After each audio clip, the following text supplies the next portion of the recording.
The legend of Mirth. Rudyard Kipling. The four archangels, so the legends tell, Raphael, Gabriel, Michael, Azrael, being first of those to whom the power was shown, stood first of all the host before the throne, and, when the charges were allotted, burst tumultuous winged from out the assembly first. Zeal was their spur that bade them strictly heed their own high judgment on their lightest deed.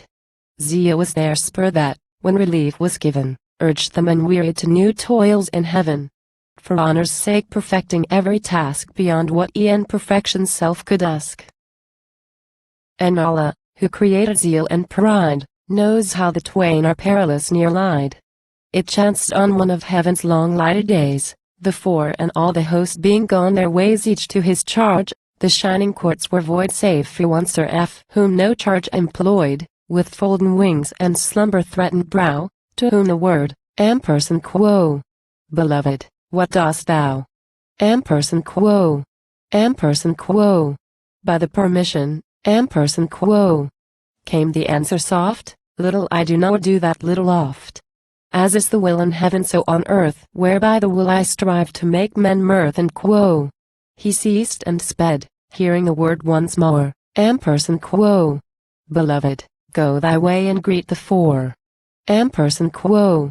Systems and universes overpast, the Seraph came upon the four, at last, guiding and guarding with devoted mind the tedious generations of mankind who lent at most unwilling ear and eye when they could not escape the ministry.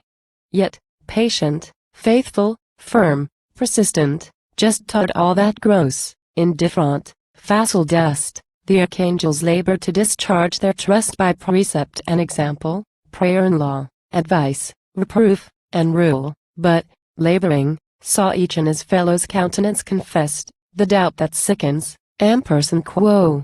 Have I done my best? Ampersand quo. Even as they sighed and turned to toil anew, the Seraph hailed them with observance due, and, after some fit talk of higher things, touched tentative on mundane happenings. This they permeating, he, emboldened thus, perused of humankind promiscuous, and, since the large contention less avails than instances observed, he told them tales of the shop, the bed, the court, the street, intimate, elemental, indiscreet, occasions where confusion smitting swift piles just on just as snow slides pile the drift once, one by one, beneath derisive skies, the victims bare, bewildered heads arise, tales of the passing of the spirit, graced with humor blinding as the doom it faced, stark tales of ribaldry that broke aside to tears, by laughter swallowed or they dried, tales to which neither grace nor gain accrue, but only Allah be exalted.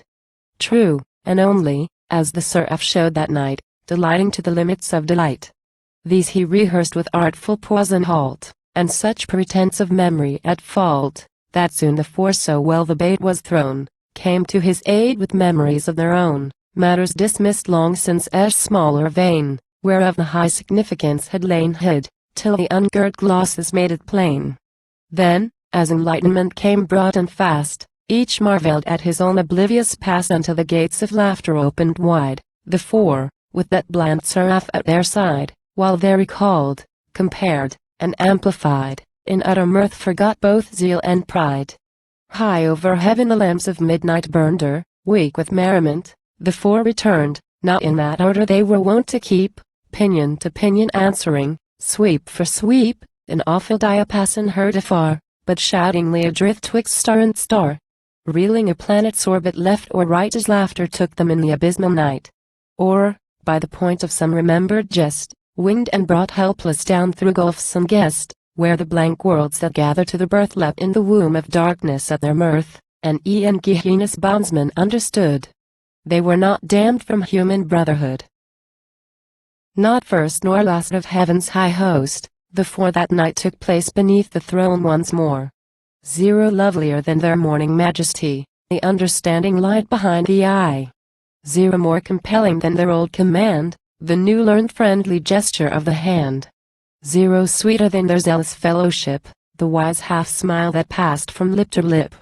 Zero well and roundly, when command was given, they told their tale against themselves to heaven, and in silence, waiting on the word, received the peace and pardon of the Lord.